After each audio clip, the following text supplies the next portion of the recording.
My mission is straightforward. I always beat the odds. I always make the impossible happen. But not this time. I messed up. If you ever need evidence for why Gamergate happened, look no further. Revolution 60 is an action-adventure game developed by Brianna Wu's development studio, Giant Space Cat, for iOS, where it received a good deal of critical praise, and later ported to PC, which is what I've decided to check out. And this is hands down one of the most mind-numbingly shit games I've ever had the displeasure of playing. It falls far past so bad it's good territory. It's that bad. Set in a mishmashed sci-fi setting, the story is a mess. We're suddenly introduced to the spy Holiday and her team of clandestine agents as they steal a spaceship to get to the space station and 313 to arm its core for reasons. One of the biggest problems with the story is that there's no world building. The characters just spew a bunch of pseudo sci-fi and sciencey terms.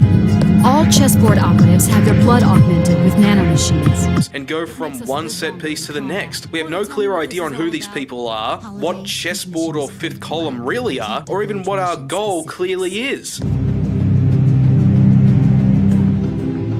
The protagonist's personality gets butchered thanks to a morality system. In dialogue sequences, you can choose between rogue responses or a professional response, and the accumulation of these has an effect on the ending you get, kind of like in Mass Effect. The problem is the responses are usually written so differently that they feel like different personalities rather than different reactions of the same character. Picking one and then picking the other just destroys any sense of identity for the protagonist, and making an already unlikable character even more so. Overall, the story reeks of an amateur trying well beyond their skills, given that a lot of what happens in the story doesn't even make sense given context. Why the hell did Holiday bring her bike to a space station where this is supposed to be a stealth mission? Or why the hell did the military decide to cut corners and repurpose geisha androids for security? In that respect, it feels like they were trying to make some sort of campy 60s sci-fi, something that's actually referenced in one scene, but at the same time, it wants to have this intense, gripping, and serious narrative, and tries to combine the two, resulting not only in a poorly written story and characters that are just impossible to care for, but one of the most garishly ill-thought-out aesthetics I've ever seen. Take 3 different games, each made using a different engine, and you'll notice some distinct differences in how those engines generate their graphics. Revolution 60 was made using the Unreal Engine, and I could have sworn this was made with Unity, just going by how lackluster the visuals were and Unity's unfortunate reputation. Doesn't help that it's blatantly clear that the devs just reused assets. The main cast are one of the biggest offenses. They clearly just made one character model and then just copied and pasted it, making some changes here and there to fit what each character looks like. Not to mention they repeat the same enemies constantly early on, and you even fight the same boss 4 times, and they reuse the same junction corridor for the entirety of the game's runtime. And seeing the same purple junction hallway again and again really destroys any sense of this being an actual environment I'm exploring and learning more about. Hell, I wouldn't be surprised if it turned out they also used stock assets. Gameplay is broken up into 2 distinct styles, narrative-driven exploration and combat. Neither of these live up to their potential. Exploration is handled with a point-and-click interface, and camera movement is so fast that it's hard to keep it at a good viewing angle, not that there's much to actually check out, other than collectibles that affect the ending. While there are some places to explore, you'll pretty much always be moving from point A to point B, and any deviations in your path don't actually add anything to the experience and are just a waste of time. Speaking of time, Revolution 60 shamelessly pads out its runtime during these sections with quick time events. During the exploration, you'll be randomly stopped in your tracks just to suddenly fulfill a quick time event, not to get past a hazard mind you, just to move forward. Usually you have to type a word in, or other times you have to mash the spacebar repeatedly or once, and it makes the game feel like this unholy fusion between a point-and-click adventure game and a typing tutor, and failing these is actually of no consequence. You're just forced to redo the QTE. Granted, there are some cinematics where failing these can have an effect on the narrative, but I wasn't able to notice any real impact whenever I intentionally failed one.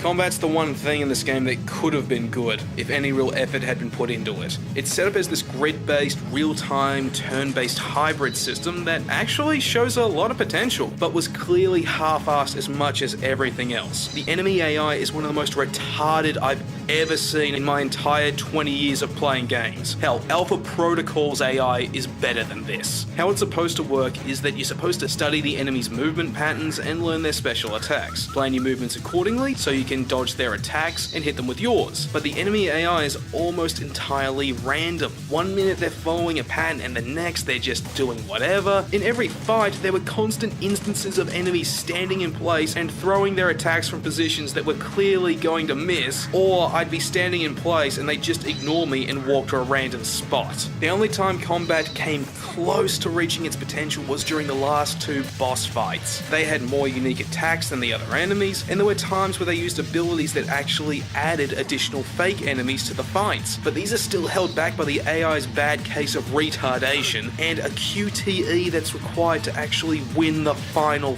fight. It's so quick you can't beat it with the default controls.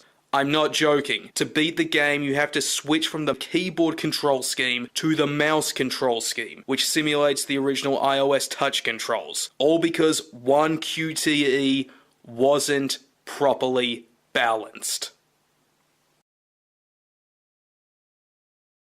Sound design isn't much better either. Most of the sound effects sound like cheap stock effects that anyone could find on the internet, and some don't even suit what they're used for. Whenever you fight one of the Geisha Bot enemies, they always make a scurrying sound effect when they move. This sound effect sounds more like something a bug would make than something that even remotely resembles a human while walking.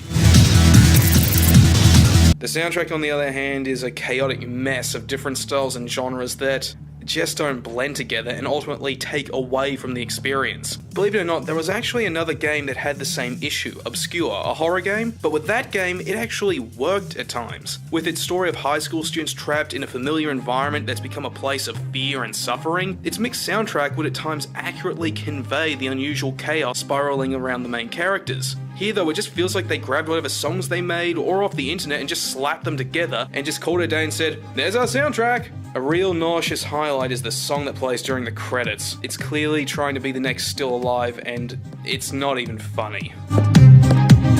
If I haven't made it clear enough by now, don't bother playing Revolution 60. There are other better games out there that are more deserving of your time and your money. Games that actually had effort put into them, like Pillars of Eternity or The Last of Us. Games that are not only fun, but tell fantastic stories that don't try to sell you a fucking glossary. Wait, what? Oh, that's right. There's an ebook that was made for this game called The Chessboard Lethologica that supposedly explains everything the game's story fails to even try to do. And it's available on the iTunes storefront for $4. I never thought I'd do this, but here I go. For outstanding achievements in the field of giving no fucks about product quality or value, I'm proud to present for the first time ever on my channel, the award for biggest pile of piss and shit! Congratulations, Giant Space Cat! We can't wait to see what other piles of diarrhea you unleash upon the world. Hey, thanks for watching. Hope you enjoyed the video. If you really liked this video, then how about you like, favorite, and subscribe. For the next game review, I'm going to be looking at Call of Duty World at War Final Fronts, one of the Call of Duty games that gets forgotten pretty much constantly. And I've got some movie reviews that I'm going to try to get out as soon as possible. More movie reviews are coming, so stick around for that.